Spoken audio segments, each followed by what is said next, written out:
Sindan pa ko kayo.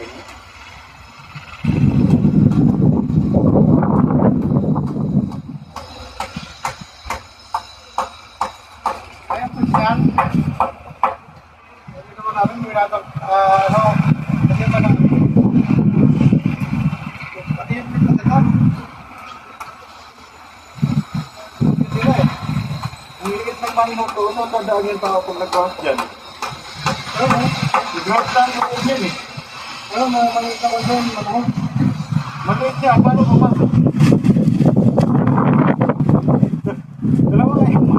Paano papasok yung tao dyan ng gapang?